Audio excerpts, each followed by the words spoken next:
Welcome to the Historypedia channel. My name is Peter and today I'm going to tell you about an ancient world history. The Battle of Actium was a naval battle fought between the forces of Octavian, the future Roman Emperor Augustus, and the forces of Mark Antony and Cleopatra VII of Egypt in 31 BCE. The battle was the final conflict in a long and bitter struggle for power in the Roman Republic that had been building for many years. The conflict can be traced back to the death of Julius Caesar in 44 BCE. Caesar had been assassinated by a group of senators who feared that he was becoming too powerful and would soon become a tyrant. After his death, there was a power vacuum in Rome, and a struggle for control ensued. Mark Antony, one of Caesar's most trusted lieutenants, emerged as one of the most powerful figures in Rome, along with Octavian, Caesar's adopted son and heir. Antony formed a political alliance with Caesar's lover Cleopatra, the Queen of Egypt, and together they challenged Octavian's authority in Rome. Antony's relationship with Cleopatra was particularly controversial, as many Romans viewed her as a foreign seductress who was corrupting Antony and leading him away from his duties to Rome. This tension came to a head in 32 BCE when Octavian declared war on Antony and Cleopatra, accusing them of plotting against Rome. The two sides gathered their forces and engaged in a series of military campaigns throughout the Mediterranean world.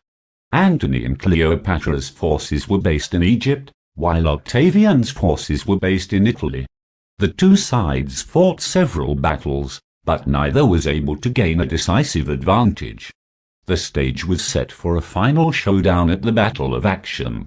Antony and Cleopatra had amassed a large fleet of ships and were planning to use their navy to launch a surprise attack on Octavian's forces. However, Octavian had been preparing for the battle for months and had built a formidable navy of his own. The battle began on September 2, 31 BCE. Octavian's navy was led by his admiral Agrippa, while Antony and Cleopatra personally commanded their own ships. The battle was fiercely contested, with both sides maneuvering for advantage and attempting to outflank each other. The battle began with Antony and Cleopatra's fleet, consisting of over 200 warships, launching a surprise attack on Octavian's forces, which were anchored in the Gulf of Ambracia off the western coast of Greece. Antony and Cleopatra's plan was to use their superior numbers and the element of surprise to quickly overwhelm Octavian's navy and secure victory. However, Octavian had been preparing for this battle for months, and he had a well-trained and disciplined navy under the command of his admiral Agrippa. Octavian's fleet, which consisted of around 400 warships, was arranged in a battle line and was ready for the attack. The battle began with a fierce exchange of missile fire between the two sides, as they closed in on each other. Antony and Cleopatra's ships were heavily armed with catapults and ballistae, and they unleashed a barrage of missiles on Octavian's forces. However, the Romans were well trained in naval combat, and they were able to maneuver their ships out of range of the enemy missiles. As the two sides closed in, the battle turned into a brutal melee.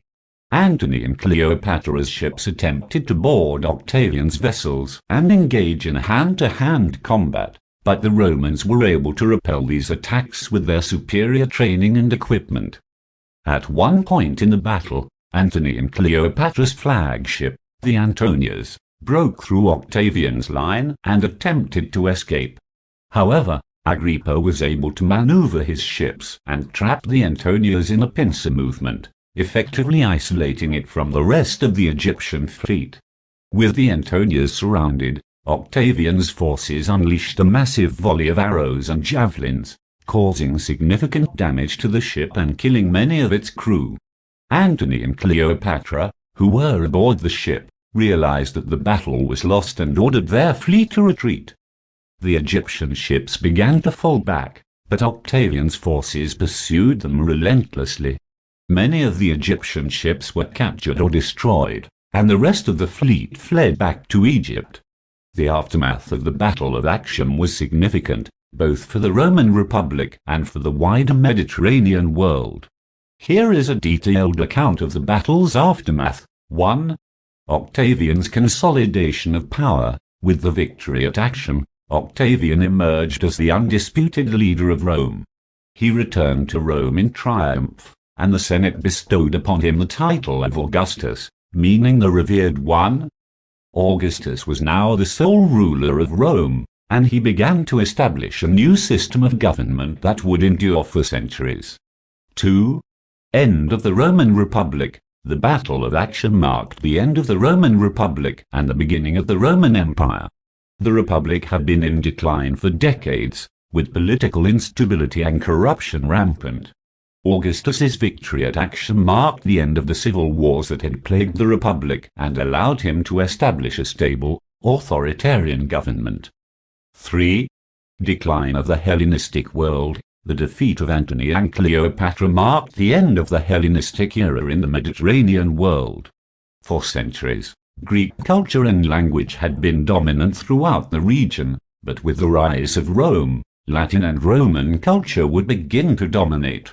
The defeat of Antony and Cleopatra also marked the end of the Ptolemaic kingdom of Egypt and the last independent Hellenistic kingdom. 4. New era of Roman expansion. With the end of the civil wars, Augustus was able to turn his attention to expanding Rome's borders. He launched a series of successful military campaigns that extended Roman control to Spain, Gaul, and parts of Germany. He also established a new system of government that allowed him to maintain control over the vast Roman Empire. 5. Legacy of Augustus. Augustus is often remembered as one of Rome's greatest leaders.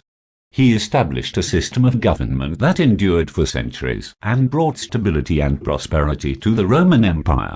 He also left a lasting legacy in art, architecture, and literature. The era of his rule is known as the Pax Romana, a period of relative peace and stability that lasted for over 2 centuries. In summary, the Battle of Actium was a pivotal moment in Roman history. It marked the end of the Roman Republic and the beginning of the Roman Empire, and it allowed Augustus to establish a new era of stability and expansion for Rome. The defeat of Antony and Cleopatra also marked the end of the Hellenistic era in the Mediterranean world, and set the stage for the dominance of Roman culture and language in the centuries to come. Thank you for listening. Stay tuned.